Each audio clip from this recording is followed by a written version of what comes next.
You never expect a single evening to change your life. I certainly didn't, not that day. Driving the winding roads above Pine Creek, Colorado. With the sun bleeding out behind the mountains and my phone service lost hours ago, I was just finishing up a long, lonely house call. The kind only a new vet in a mountain town gets stuck with. My mind drifted Dad's voice, Mom's laugh, the ache of everything I'd lost pushing into my thoughts. I just wanted to get home. Lock the world out. Let the silence swallow me. But fate had other plans. I caught the first glimpse of him where the aspen trees bunched up thick, her white trunks catching the last gold rays. Something big moved, just past the edge of the trail, sending birds shrieking up into the darkening sky. My hands tightened on the steering wheel. Elk, maybe ... or a bear.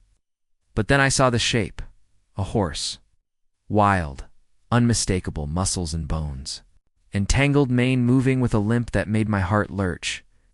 Even from the car I saw his ribs, the way his head drooped, the long, raw wounds across his flank and shoulder.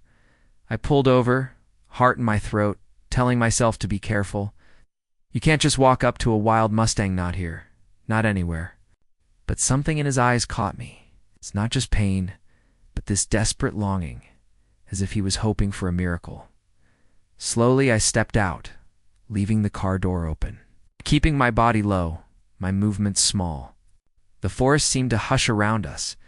I reached into my pack, pulled out a half-eaten apple and the old water bottle I always carried. My mind raced through 1,000 what if it was. What if he charged? What if he spooked? What if he collapsed right there? But I couldn't turn away. I crouched low, held out the apple in my palm, and spoke quietly, my voice shaking at first. Hey there. It's okay. I'm not here to hurt you. I just want to help. ... He watched me, frozen, breathing hard, every muscle quivering. Closer now, I saw the blood crusted along his side and the deep, angry cuts that could only come from a wire snare. I felt anger flare in my chest. Whoever had done this didn't just want to catch him, they wanted to break him. Still, I kept my voice soft, the way I did with frightened dogs at the clinic. Come on. You're not alone anymore. ... Time slowed. Nostrils flaring, I didn't move. The apple, the water, my open hands, I willed him to trust me. Above us. Thunder growled in the west, the sky turning dark and mean. The wind picked up, carrying the sharp scent of rain and wild animals, a warning. Maybe that we didn't have much time. He hesitated. Then, driven by hunger and something more, stepped closer.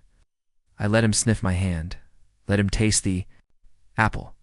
He jerked back once, twice, but didn't bolt. My heart pounded so hard I thought he'd hear it.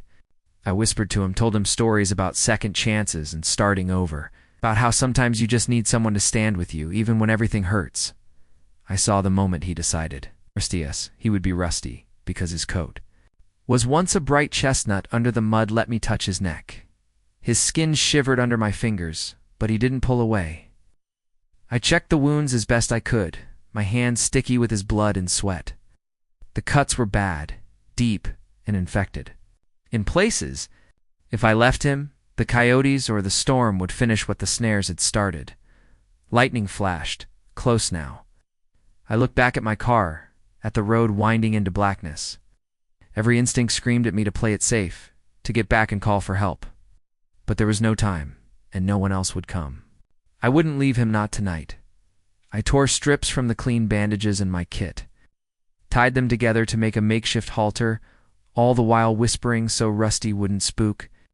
He startled at the thunder, but I pressed my forehead too, his, closing my eyes, steadying my breath. We stood there, two broken creatures in the gathering storm. I know you're scared. Me too, ... But we're not done yet, ... Something in him softened, or maybe something in me did. I slid the halter over his head, careful and slow, then guided him forward, step by shaky step, out of the forest shadow and onto the path toward my car.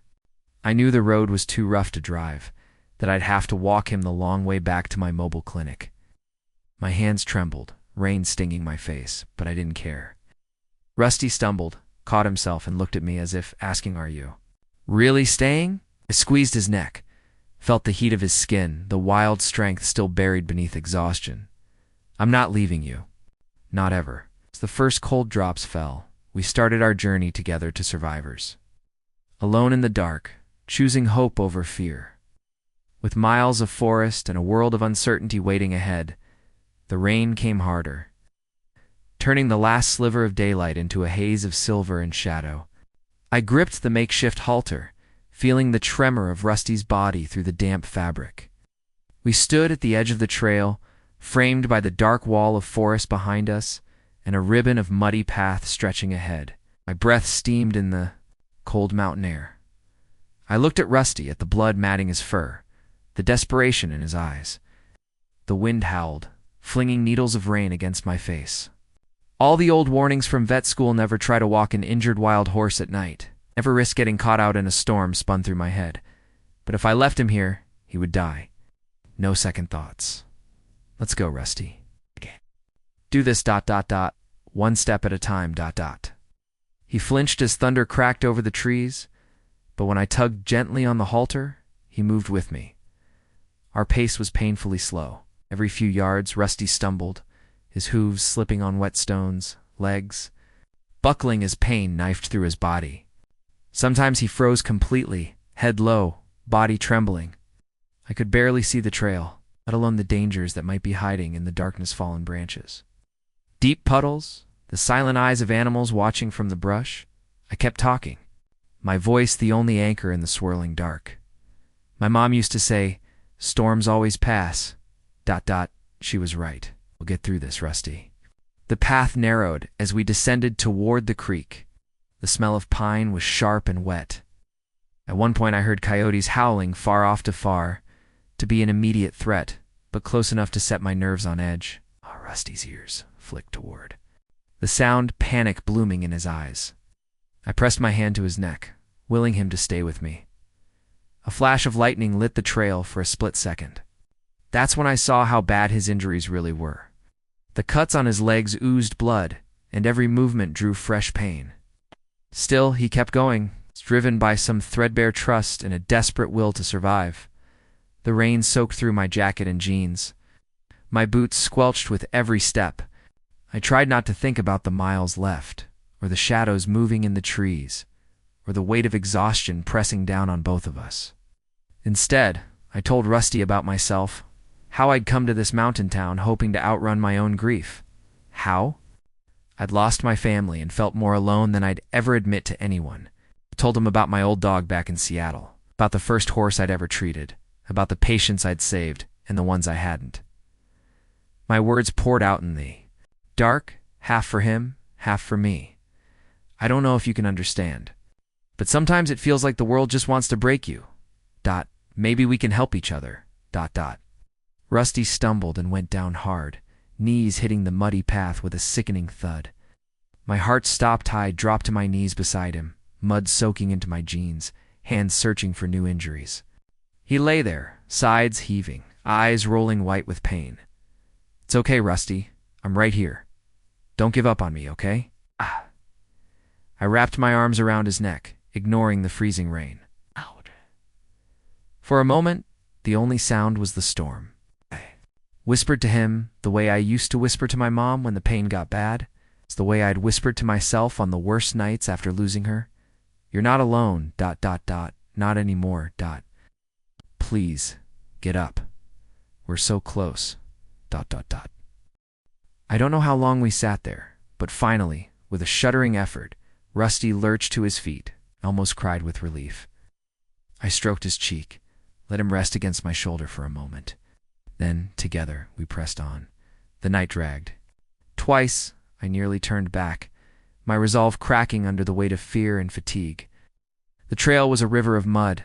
My hands were numb, and every shadow felt like a threat.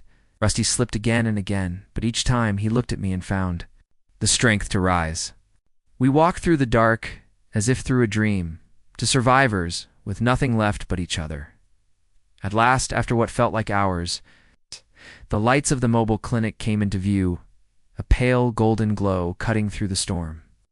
My coworkers, tired and worried, burst out of the door when they saw us. For a moment, there was only stunned silence. Then everyone sprang into action.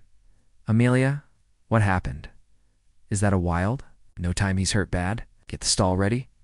I need 4 fluids, antibiotics, everything we've got now. Clinic exploded with energy. My hands shook as I helped ease Rusty into the barn, his steps faltering but determined. The staff moved quickly, spreading towels, prepping syringes, setting up the 4. Someone brought blankets. Someone else brought more apples.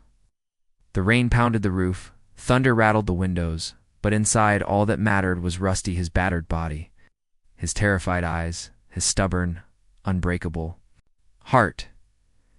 As the others worked, I stayed by Rusty's side, whispering to him, stroking his mane, promising that he was safe now. For the first time in months, I felt something shift inside me, a flicker of hope, small but fierce. Outside, the storm raged on. But inside the clinic, a new fight had begun, the fight to save Rusty, and maybe in some way to save myself. Rusty stood in the center of the emergency stall, every muscle trembling, his sides shuddering with exhaustion and pain. The barn lights painted sharp shadows on his coat, revealing the full extent of his suffering, deep gashes along his chest. Raw skin rubbed raw from the rope, old scars buried beneath layers of fresh blood and dirt. I glanced at my team, Miranda, our seasoned tech. Jake, just a few weeks out of vet school, but tough in a pinch. And little Angie, barely 19, eyes wide with worry as she filled buckets of warm water.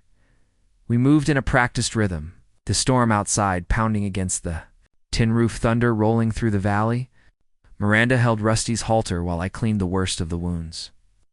The cuts along his hind leg were ugly, oozing pus and streaked with grit. I poured warm saline over them, whispering to Rusty the whole time, my words barely more than a breath. Easy. Boy, ... I know it stings ... Just a little more ... Rusty shied away from the others, flinching at every new touch, but somehow he let me work.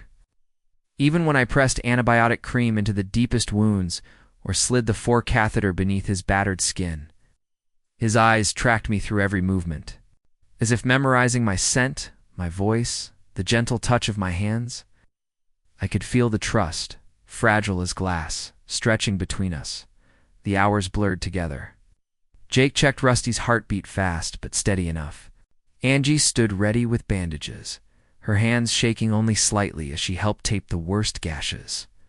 At one point, Miranda gently wiped the dirt from Rusty's face and whispered, "You're safe now, friend. ... You made it. ... But I saw the worry in her eyes. She knew how many ways this could still go wrong.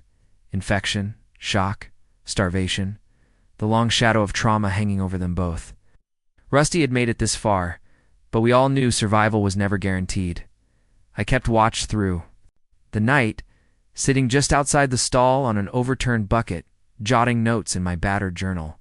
The scent of iodine, hay, and wet fur hung in the air. Every so often, Rusty would shift his weight, ears flicking toward, every sound coyotes howling outside. The distant rumble of trucks on the highway, Miranda's soft footsteps as she checked the other animals. But whenever I spoke, he settled, his breathing slowing, his head dropping in the hay. My phone buzzed, the screen bright with a single bar of signal.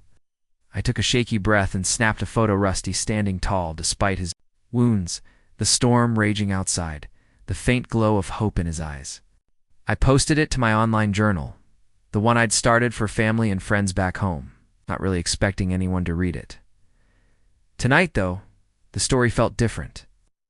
I wrote every detail, finding Rusty in the woods, the walk through the storm, the way he looked at me as if asking for a second chance. I didn't edit out the pain or the fear. I let it all spill out, raw and honest, hoping someone, somewhere, would understand what it meant to fight for a life so close to slipping away. Within minutes, messages pinged in. Animal lovers from all over, people I'd never met, offered prayers, advice, and donations. Some told their own stories of rescue and heartbreak. Others begged for updates, photos, anything to show Rusty had survived the night. The outpouring of support was overwhelming, and for the first time since coming to Pine Creek, I didn't feel quite so alone. At sunrise, the barn glowed gold and quiet. Angie brought coffee and fresh bandages, inspected Rusty's wounds, checking for signs of infection, watching for swelling, fever, or signs he might give up the fight. We found deep grooves along his flanks wire snares, Miranda confirmed, her voice tight with anger. There were old scars too, hints that Rusty had escaped traps before, or perhaps had lived his entire life on the run. He's a survivor, Jake said, watching as Rusty finally nibbled at the hay Angie offered. Tough as nails, or just lucky, Miranda muttered, shaking her head. No, I said quietly. He chose hope. He let me help him. That counts for something. I sent another update to the online journal, this time with a close-up of the wire scars and a warning about illegal Mustang traps. The post spread faster than I expected. Animal advocacy groups picked it up, resharing Rusty's story with hashtags and calls for justice. Within an hour, we had calls from local reporters, offers of help from rescue organizations, and less welcome messages from people demanding we turn Rusty over to state wildlife officials. For now, though, all that mattered was the horse in front of me. I sat with him while the team finished the morning rounds. I read aloud from an old paperback mystery I'd found in the break room, my voice low and steady. Rusty cocked his ears, eyes softening, his head drooping lower with every page. Jake teased me for talking to him like a patient, but I didn't care. Words were powerful, so was presence. The barn, filled with the soft sounds of horses and the distant chatter of staff, felt like a sanctuary, a world apart from the cruelty Rusty had known by midday. His breathing had eased. The fever hadn't set in. I let myself hope, just a little, that we might have saved him in time. The community, drawn in by his story, sent baskets of apples, donated blankets, and messages of encouragement. Miranda printed out the notes and taped them to Rusty's stall, creating a wall of hope for everyone to see that evening. As the sun slipped behind the mountains and the barn quieted for the night, I curled up outside Rusty's stall, journal in my lap, feeling the weight of exhaustion lift. Rusty, battered but alive, watched me from the shadows, his eyes shining in the fading light. We had made it through the first storm. What I knew the hardest battles were still ahead. The storm had passed, leaving the valley draped in a hush that felt sacred after such chaos. Morning sunlight slipped through the high barn windows, painting stripes across the hay and onto Rusty's battered coat. The air was sharp with the scents of fresh bandages, iodine, and the sweet promise of grass. After rain, every sound felt amplified in the calm Rusty's slow breaths. The gentle creak of the old barn door, the distant calls of jays outside in the pines, each day became a ritual. I started every morning in the quiet hour before sunrise, slipping into the barn with a cup of coffee and a gentle greeting. Rusty, still shy with the others, would lift his head and meet my gaze, ears flicking with cautious curiosity. The trust between us was delicate, but growing one halting step at a time. The wounds were healing, but the road was long. I changed his bandages and checked for infection, heart pounding every time his skin felt hot or he refused food. There were setback small fevers that sent my team scrambling for 4 fluids, nights. When Rusty kicked at the stall walls, haunted by nightmares only he could see, those nights I'd drag a blanket and pillow out to the barn, reading aloud from whatever book I could find, letting my voice be the anchor in the dark. Sometimes I just sat with him. Listening to the rain or the quiet sighs of other horses, I sang softly, old folk songs from my childhood, barely more than a whisper. Rusty would stand close by, his eyes growing heavy, the lines of fear in his face softening, if only for a little while. It was in these quiet hours that the real healing happened for both of us. I told Rusty things I hadn't told anyone else. It's about my parents, about how it felt to be adrift in a new town with nothing but guilt and old memories for company, about second chances, and how sometimes you have to choose hope, even when you're certain you don't deserve it. Word about Rusty's recovery spread fast. My online journal became a gathering place for strangers, animal lovers, ranchers, rescue workers, offering advice, encouragement, and stories of their own. The support was overwhelming, but it was the visitors who made the biggest impact. 1. day, a little girl appeared at the barn with her mother. Her name was Emily, 9 years old, freckles, hair and pigtails, eyes wide with a mixture of awe and fear. Her mom explained she'd been terrified of horses after a bad fall the year before. But Rusty's story had inspired her. She wanted to meet the brave Mustang who'd survived the forest. I knelt beside her, handed her a brush, and promised I'd stay close. Rusty was wary at first, nostrils flaring, but Emily moved slowly, speaking in a gentle voice. She reached out, trembling, and touched his neck. Rusty flinched, then stilled. Emily smiled, a small, victorious smile, and brushed the mud from his mane. Every day after that, Emily returned. She helped with chores, learned how to mix feed, even helped me change Rusty's bandages. The bond that grew between them was quiet, but undeniable. Sometimes she'd sit cross-legged outside the stall, reading aloud from her favorite book, her voice dancing through the barn. Rusty, who once shied from every sound, began to relax in her presence, standing close by, as if guarding. Her, the other staff and townspeople couldn't help but be drawn in. Jake started coming by after shifts, telling stories of his own childhood on a Wyoming ranch, describing wild horses he'd seen running across the plains.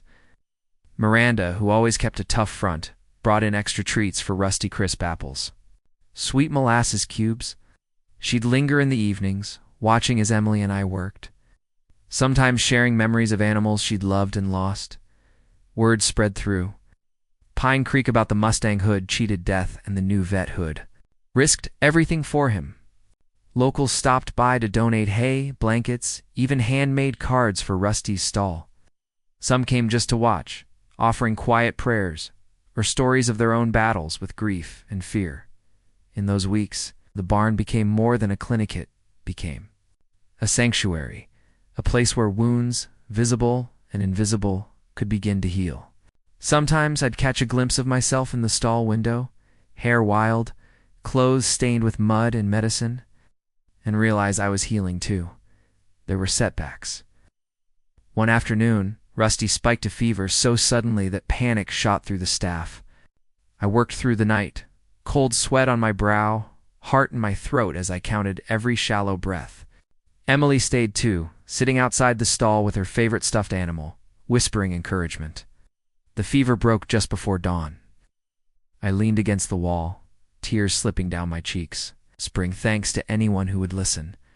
Every day that Rusty survived felt like a small miracle, and with every small victory a steady heartbeat, an empty feed bucket. A new visitor drawn in by his story, the hope in our little corner of the world grew stronger. By the time the aspens outside turned gold with early fall, had knit into scars, his coat shone with new health, and his eyes, once haunted, now watched the world with cautious hope. Emily's fear was replaced by a fierce confidence, and the barn, once just a place to work, had become the heart of something much bigger. The fight wasn't over, but for the first time in a long time, I let myself believe we just might win. Autumn settled over Pine Creek like a promise. The air crisp with the scent of fallen leaves and the sound of geese flying south at dusk. Rusty grew stronger with every passing day, his wounds healing into tough ridges beneath a new coat of glossy chestnut. Emily's laughter, bright and clear, filled the barn each afternoon, and for a while, hope seemed unstoppable.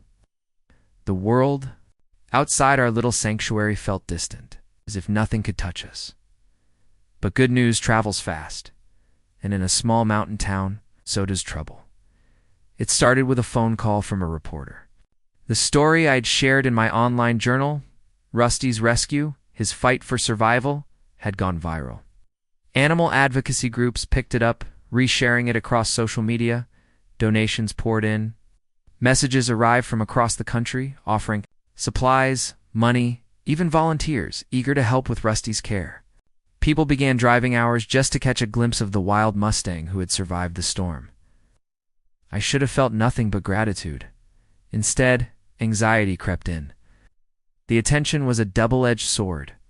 For every supportive message, there was another, more pointed, demanding to know why Rusty wasn't turned over to government officials, or questioning my ability to care for a wild animal.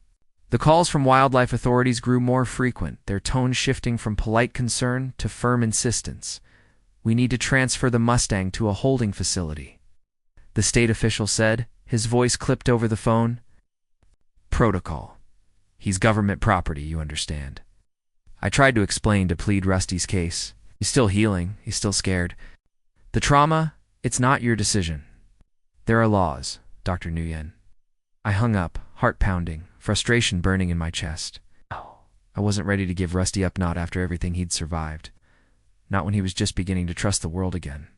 The community rallied behind us. Neighbors brought hay, built new fencing, and started a petition to let Rusty stay. Even the mayor stopped by, leaving a signed letter of support taped to the barn door. For every push from the outside, the bond inside our sanctuary grew stronger. Then came the rumors, hushed conversations at the feed store. Anonymous messages online, whispers that the poachers who set the snares hadn't given up. Rusty's unusual coloring, his brilliant chestnut, his striking scars made him valuable to people who cared nothing for his pain. Someone claimed they'd seen strange trucks near the woods at night. Others swore they heard gunshots echoing. Through the valley, I increased security. We installed new locks, added cameras, and doubled up the night watch with the help of volunteers. Emily's mother insisted she only visit during the day. The mood in the barn shifted from hope to quiet, vigilance. Then, one night, everything changed. It was well after midnight when I heard the frantic pounding on the clinic door. Miranda, hair wild and eyes wide with fear, shouted my name. Amelia, someone's cut the fences. You need to come now. I raced outside, flashlight beam trembling in my hand. The night was cold, silent except for the rush of blood in my ears. The back pasture gate hung open, the chain slashed clean through. Tracks led from the woods to the barn, a mess of boot prints, tire marks, and something else. A warning note, scribbled in blocky handwriting, was nailed to the fence. He's not yours. A surge of fear crashed through me, colder than any Colorado wind. I ran to Rusty's stall, praying he was safe. Inside, I found him trembling, wide-eyed sides heaving with panic. Emily's stuffed horse, her talisman for Rusty, lay on the ground outside the stall, tossed aside in the chaos. We called the sheriff, filed a report, patched the fence by flashlight. My team and I spent the rest of the night with Rusty, whispering comfort, singing old lullabies, promising him that we wouldn't let anyone take him away. The community response was immediate.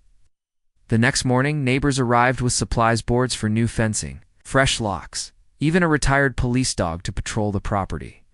Strangers from nearby towns drove in to help, their faces grim with determination. A young journalist named Evan showed up, camera slung over his shoulder, notebook in hand. He was sharp-eyed, full of questions, refusing to be intimidated by the late-night threats. I want to document this, what you're up against. What Rusty means to this place. People need to see it for themselves. He followed us everywhere, recording interviews, taking photos of the repaired fences, the bruised sky, the barn filled with cards and flowers. His first article went live that night, honest, naming names, and laying out the stakes. It spread just as fast as Rusty's rescue story had, igniting debate across the state. In the days that followed, strange energy buzzed through the sanctuary, a mix of fear and fierce resolve. The staff worked in shifts, never leaving Rusty. Alone for a moment, Emily, braver than ever, created signs to hang around the barn. Rusty is family. Protect our Mustangs. Her confidence lifted everyone's spirits, reminding us why we fought so hard. But every sunset brought fresh worry. We all knew the poachers were still out there watching, waiting for a mistake. And the government's pressure grew, the threat of losing Rusty to bureaucracy or violence hanging over us all. Still, hope endured. The town's support didn't falter. Each act of kindness, siege fence mended, each candle lit in the windows at night became a line of defense as strong as steel. And through it all, Rusty stood with us, a living symbol of survival, of the wild spirit no trap or threat could ever truly break. Thunder rolled across the mountains, splitting the sky in the late afternoon. The air felt electric, heavy, and every living thing in Pine Creek seemed to hold its breath. I watched dark clouds spiral above the sanctuary, heart pounding. With a familiar dread, after the break-in, every shift in the weather, every sudden noise, left me on edge. But this storm was different, louder, closer, wild in a way that made even the horses uneasy. Rusty sensed it too. His ears flicked nervously as the wind rattled the barn. I tried to keep the mood light, humming old songs as Emily and I cleaned stalls. But my eyes kept drifting to the doors and windows. The security lights flickered. The barn creaked. Something in the air felt wrong, Miranda radioed from the gate. Amelia, looks like we've got more trouble. I saw tire tracks by the old service road again. Do you want me to call the sheriff? Do it, I said, voice tight. And tell everyone to double-check the locks. Rain pelted the roof in, sheets echoing like distant hoofbeats. The other horses shifted restlessly, but Rusty was the most agitated of all. He circled his stall, sweat breaking out on his coat, muscles trembling under the fresh scars. I stroked his neck, whispering. To him, as lightning flashed outside, "It's just a storm, boy. You're safe here." But even as I said it, a branch crashed against the side of the barn, the noise sharp as a gunshot. Rusty reared, kicking at the door. I tried to calm him, but panic had already taken root. With a sudden, desperate strength, he lunged against the stall door, cracked, splintered, and swung open. Rusty, wait. I reached for him, but he shot past me in a blur of chestnut and fear, bolting into the night. The barn erupted into chaos, horses whinnying, staff shouting, the wind howling like a wild thing let loose. Emily screamed, chasing after him. I grabbed my jacket and flashlight and ran into the storm, calling Rusty's name. Cold and relentless. My boots slipped in the mud as I searched the pasture, panic growing with every step. Lightning illuminated the hills for an instant. I caught a glimpse of Rusty, crashing through the broken back fence and vanishing into the trees. He was gone. For a moment, the world stood still. Emily sobbed at my side, clutching Rusty's worn halter in her small hands. Miranda's flashlight beam shook as she joined us, her voice hoarse with worry. Amelia, what do we do? I swallowed my fear, forcing myself into action. We go after him now. Get everyone, we need volunteers. Flashlights, radios. If those poachers are out there... My words hung in the air, unfinished. Everyone knew what I meant. We had to find Rusty before they did. Within half an hour, the sanctuary was a flurry of movement. Neighbors, friends, and even a few strangers grabbed ponchos and headed into the rain, calling Rusty's name into the darkness. The sheriff's truck rumbled down the driveway, blue lights flashing. Rangers arrived, grim-faced and determined, spreading maps across the barn table and organizing search teams. Emily, face streaked with tears but jaw set in fierce determination, refused to stay behind. He trusts me, Amelia. Please let me help. I nodded, unable to argue. She grabbed her flashlight and led the way, scanning every shadow for a sign of Rusty. We found hoofprints almost immediately, pressed deep into the mud, tracking through the woods and across the swollen creek. Branches were snapped. Tufts of chestnut hair caught on the barbed wire. But the trail wasn't the only thing we found. Jake called out, voice low and urgent. Amelia, over here. I hurried over, heart sinking as I saw the boot prints mix with Rusty's tracks. Human footprints. Fresh. Heavy. A scrap of rope course, stained with something dark, hung from a branch nearby. The poachers were still here. Rain fell harder, soaking us through. My muscles burned with exhaustion and worry, but I forced myself to keep moving.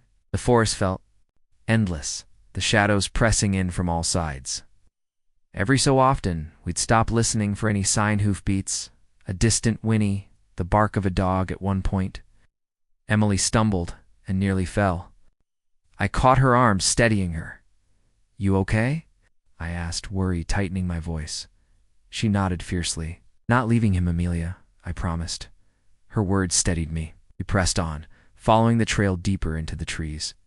The search party fanned out, calling, searching, hoping. The radios crackled with false alarms and updates. Someone saw movement by the old mill. Another team found fresh tracks by the river.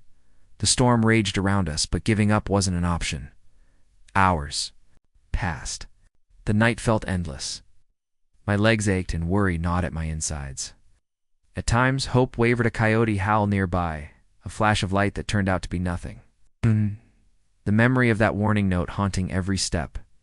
But then Emily stopped, shining her light on a patch of ground near a stand of aspens. Hoofprints, scattered in a frantic pattern, mingled with more boot prints and a set of deep dog tracks. My stomach clenched. "He's close," Emily whispered. The rangers regrouped, tension thick in the air. We moved together, silent and cautious now, knowing the poachers could be anywhere. The thunder faded, replaced by a heavy, anxious hush. I called Rusty's name, voice breaking with hope and desperation.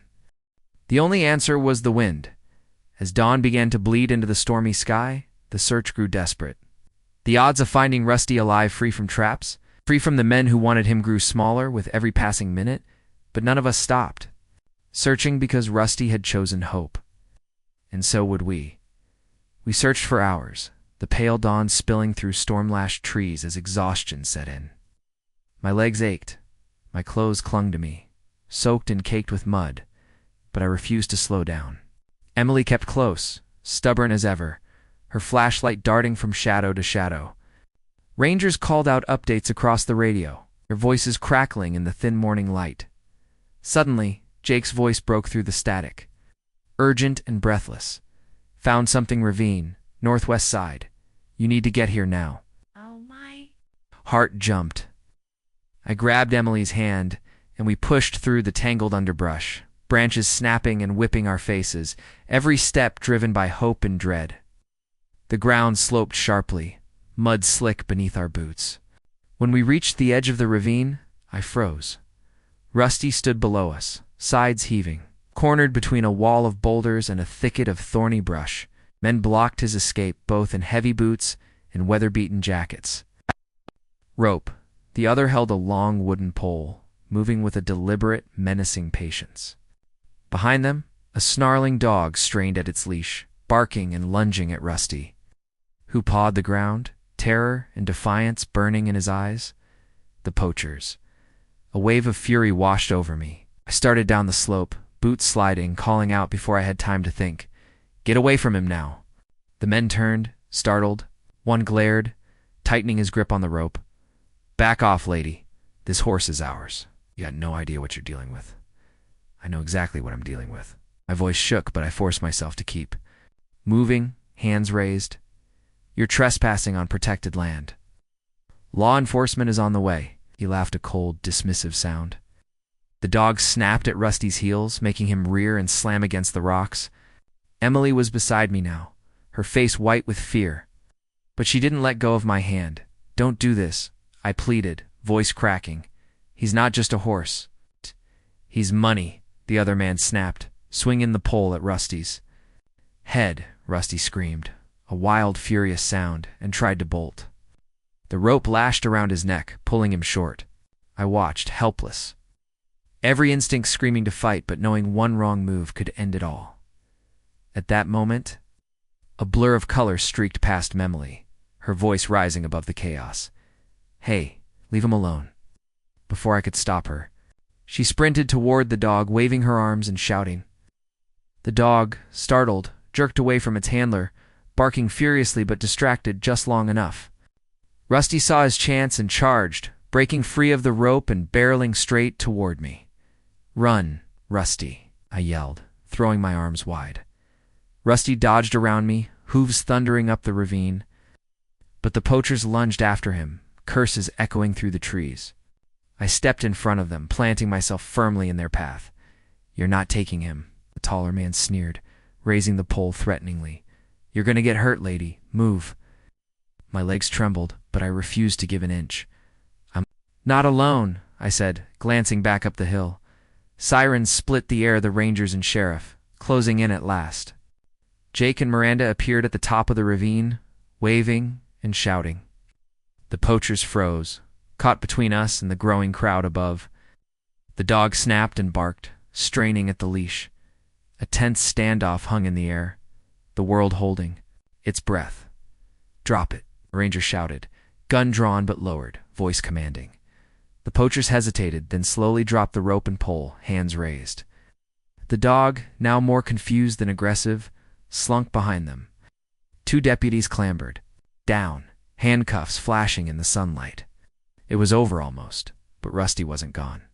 I turned to see him circling warily on the far side of the ravine, sides heaving, eyes locked on Emily and me. I reached out, voice trembling with relief. "It's okay, boy. You're safe now. ... Emily knelt in the mud, calling softly. "Come on, Rusty. We're here. You can trust us. ... Slowly, trembling with exhaustion, but driven by something stronger, Rusty picked his way up the slope toward us, never taking his eyes off our faces. I caught his halter, tears streaming down my cheeks, and pressed my forehead to his. "You did it. You made it. ... Around us, the rangers cuffed the poachers and led them away. The whole search party gathering in a circle, cheering, hugging, breathless with relief. The sheriff tipped his hat, nodding at Rusty. "He's one tough Mustang. So are you, Dr. Nguyen." Emily hugged Rusty's neck, laughing and crying at once. For the first time, he didn't flinch. He pressed closer, trusting. His wild heart finally finding home as the sun rose higher, painting gold across the battered ravine. I realized the fight. For Rusty wasn't just about saving one horse. It was about fighting for hope, for justice, for every broken thing still worth mending. And that morning, standing among friends, I knew we'd won far more than a battle. We'd reclaimed a future one step, one voice, one wild heart at a time. The morning after the standoff, sunlight spilled into the barn, washing away the last traces of fear. The whole town seemed to breathe again. News of the rescue spread quickly, photos of Rusty, muddy, but alive. And the story of how a wild Mustang had brought a community together filled local headlines and social media feeds. Reporters called nonstop. People drove in from neighboring counties just to catch a glimpse of Rusty grazing peacefully beneath the aspens. With the poachers in custody, the mood around Pine Creek shifted. There was a feeling of celebration, but also a sense of responsibility. Rusty had survived, but what about the other wild horses still out there? And what would happen to him now, after all he'd endured? The answer came faster than I expected. That same week, the Colorado Division of Parks and Wildlife sent a team to assess Rusty's condition and discuss his future. I braced for another battle, expecting more pressure to surrender him to a holding facility. But the officer, a tall woman named Rachel, listened carefully as I explained his journey, how he'd come to trust us, how much he meant to the town, and how fragile his recovery remained. Rachel walked the property, took notes, and watched Rusty for a long time. At the end of her visit, she smiled, her face softening.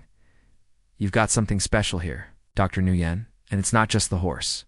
If you're willing, I'd like to help you make this official." She explained the possibility of turning part of our land into a Mustang rehabilitation zone, a place where horses like Rusty could heal, learn to trust, and eventually, if possible, be released back into the wild. The sanctuary would need support, volunteers, and strict guidelines, but Rachel promised her backing. She even called in a grant writer from the state's conservation program to help us get started. Within days, neighbors pitched in, clearing brush, building new fencing, and planting native grasses. Emily and her mother showed up with a truckload of paint for the new signs. "Pine Creek Mustang Sanctuary, hope begins here." The staff worked late into the night, converting an old pasture into a haven for healing, a place with wide open spaces, safe stalls, and plenty of room to run. The mood was electric, a mixture of exhaustion and joy. Every swing of a hammer, every new bale of hay felt like laying the foundation for something bigger than all of us. Rusty was the first resident. His scars had faded to faint lines, but he still carried himself with a wary grace. Some days he'd gallop across the field, mane flying in the wind, his spirit unbroken. Other days he'd linger by the fence watching the volunteers work, his presence alone lifting everyone's spirits. He wasn't just healing, he was helping others heal too. It didn't take long before other horses arrived. In a mare named Daisy, found limping near an abandoned logging road, and a tiny foal orphaned after its mother was struck by a truck. Rusty was wary at first, watching the newcomers with careful eyes. Something shifted after a few days. He let Daisy graze beside him, nudging the foal away from a patch of thorny weeds, teaching her to follow the fence line, to trust the gentle hands that brought food and water. I spent hours in the sanctuary, watching the herd learn from Rusty. His quiet confidence calmed even the most frightened newcomers. The foal clung to him, sleeping curled against his side. Daisy, nervous and thin, began to put on weight. Following Rusty's lead as she explored her new home, Emily became a fixture at the sanctuary. She spent every afternoon brushing Rusty and Daisy, reading stories to the foal, and guiding school groups through the fields. The fear that once held her back was gone, replaced by a fierce protectiveness and hope. She made friends with other kids in town, teaching them about wild horses, about patience and respect. One day she showed up with a stack of handwritten flyers. Volunteer at Pine Creek Mustang Sanctuary, help us give second chances. Within a week, we had more help than we could handle. The town itself seemed to change. People who barely spoke before now worked side by side, mending fences, tending to the fields, sharing coffee and stories by the barn after dark. The sanctuary became a place of gathering, where old wounds were discussed and new friendships formed. Even the gruffest ranchers softened, drawn by the transformation unfolding before their eyes. As the weeks passed, the sanctuary thrived. We held open days, inviting visitors from around the state. Local artists painted murals of wild horses across the barn walls. The town's bakery delivered fresh bread every Friday for our volunteers. A sense of pride took root. Pine Creek was no longer just a sleepy mountain town, but a haven for wild Mustangs and the people who loved them. But more than anything, it was Rusty's presence that made the difference. He became a symbol of everything we fought for: resilience, hope, and the courage to trust again. Watching him lead his small herd, guiding new arrivals and greeting visitors with cautious curiosity, I felt something inside me heal too. Late one afternoon, as golden light poured over the sanctuary, I leaned against the fence with Emily and Miranda, watching Rusty stand tall at the center of his little family. "He's changed everything," Miranda said softly. Emily nodded, eyes shining. "He gave us all a second chance." And I knew she was right. The wild Mustang that stumbled out of the forest, battered and broken, had led us here to new beginnings, to a community transformed, to a future built on compassion and courage. Our work was far from over, but in that moment, surrounded by laughter and the steady heartbeat of the herd, I knew we were exactly where we belonged. The autumn sun shone softer now, the sanctuary fields turning gold and rust. Word of our work hand of Rusty spread well beyond Pine Creek. I found myself invited to schools and conferences, standing in front of eager faces as I shared Rusty's story. It was never just about rescuing a horse. It was about the long road to trust, the way hope grows in unexpected places, the necessity of patience, and the power of a community refusing to give up. I spoke at the local elementary school first. Emily insisted on helping, standing at my side with Rusty's old halter draped over her arm. The children listened wide-eyed as I described that stormy night in the woods, the terror and the slow building of trust, the long days of healing. Emily chimed in, explaining in her clear, earnest voice how she'd once been afraid of horses, how Rusty had changed her life. "He needed us," she told them, "but I think we needed him more." Her words stayed with me. I began to see how Rusty's journey mirrored the struggles of so many kids who'd lost parents, ranchers who'd watched their livelihoods wither in drought, people who'd come to Pine Creek hoping to start over. Each visit to a classroom, each town meeting or online webinar was another chance to show that healing is possible. That wounds, whether from barbed wire or heartbreak, don't have to define us. Our online journal blossomed. Messages poured in daily, some from as far as Oregon or Maine.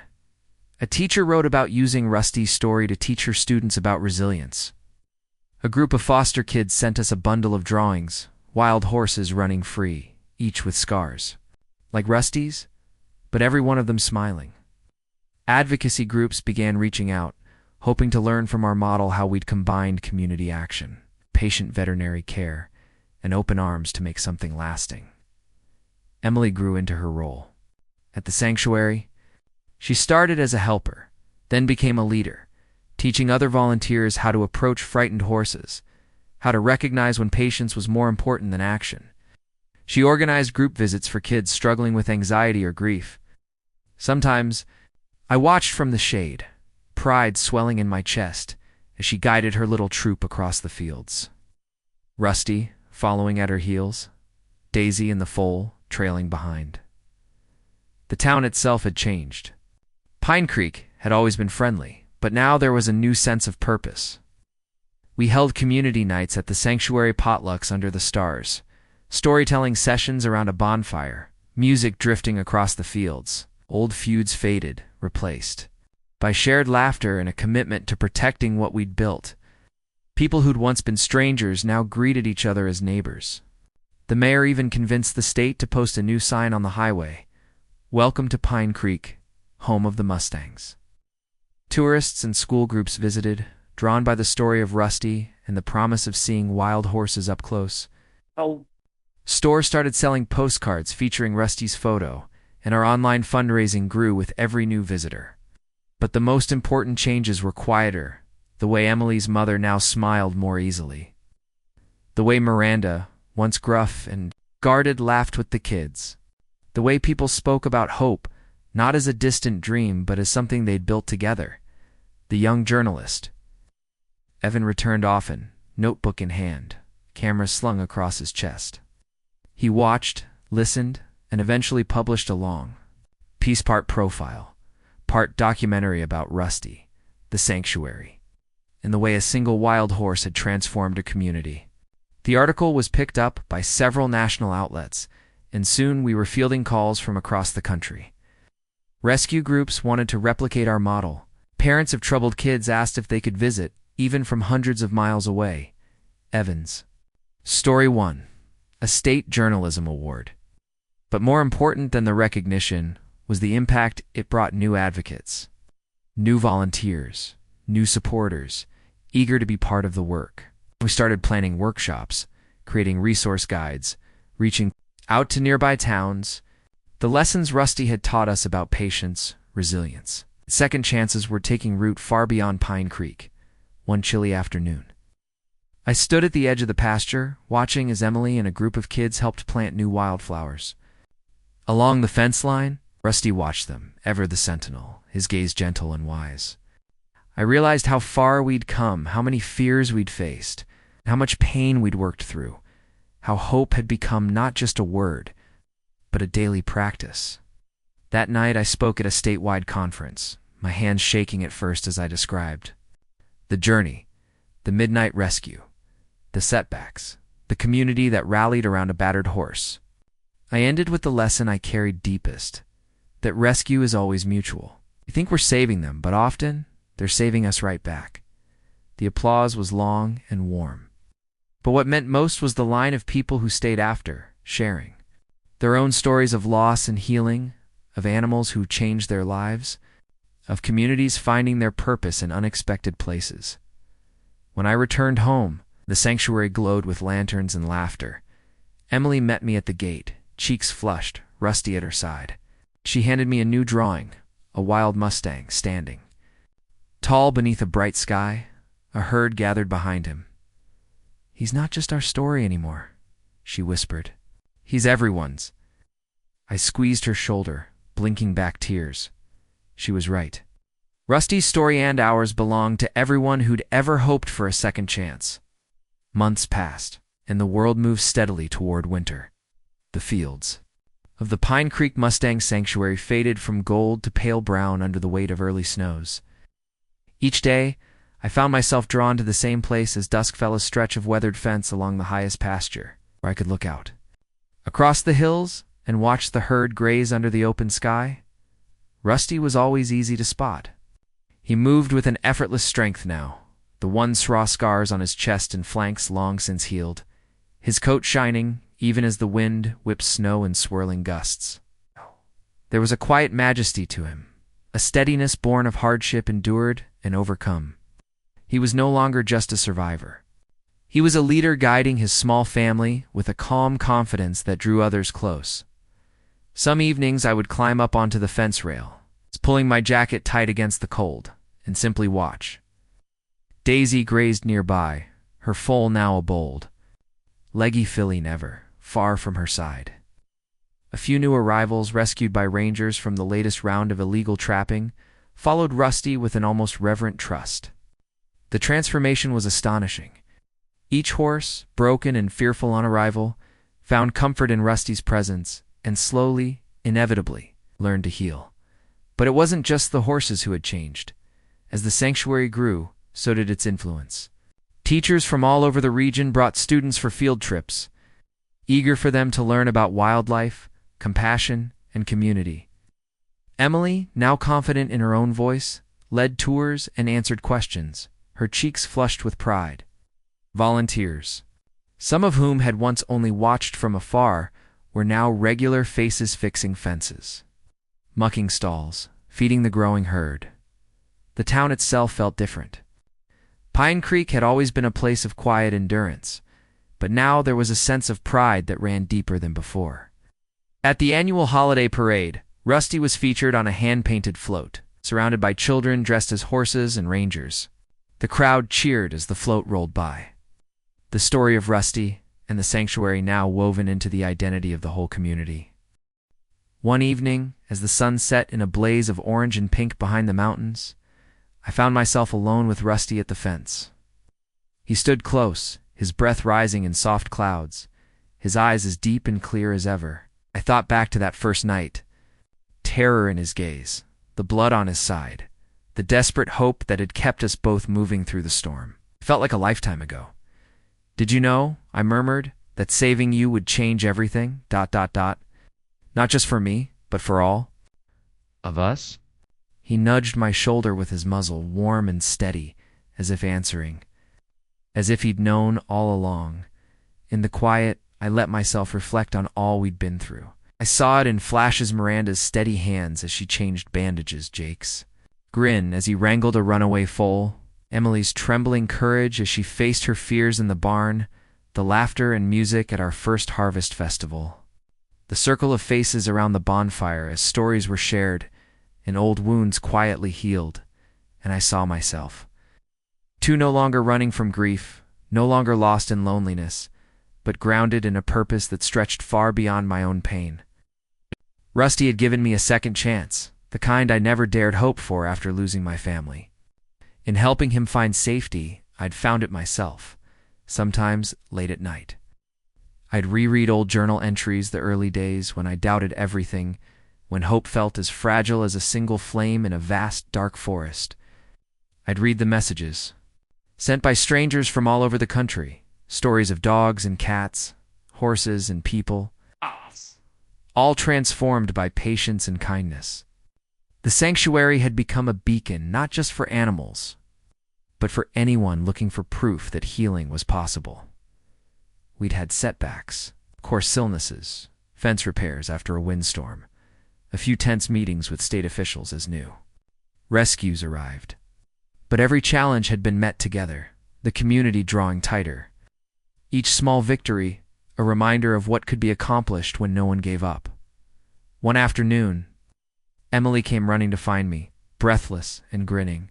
"There's a letter for you from a school in California. They're teaching Rusty's story in class. The kids want to start a Mustang club, and they sent drawings. You have to see." She spread out the crayon sketches on the office table, wild horses running, hands reaching out, a big red heart. Over a herd, at the bottom of one page in clumsy handwriting, a message read, "Thank you for not giving up." I smiled, tears stinging my eyes. But in that moment, I understood what legacy really meant. It wasn't about headlines or awards or even the visible changes in the land. It was about the quiet, lasting shifts inside hearts, the courage to trust, the willingness to fight for second chances, the hope that grows when even one person refuses to look away. On the last night of the year, as snow fell softly over the sanctuary, I stood outside with the staff, Emily, Miranda, and dozens of volunteers. Watching the herd move across the field in the moonlight, Rusty lifted his head, eyes shining, and for a moment it felt as if every story mine, the whole community's had led exactly to this place. True rescue is always mutual. Sometimes the lives we save are the ones that end up saving us. Looked out across the snowy field, hope stirring in my chest, and knew that as long as compassion lived here, we'd keep building something that would last, something wild and true and stronger than fear.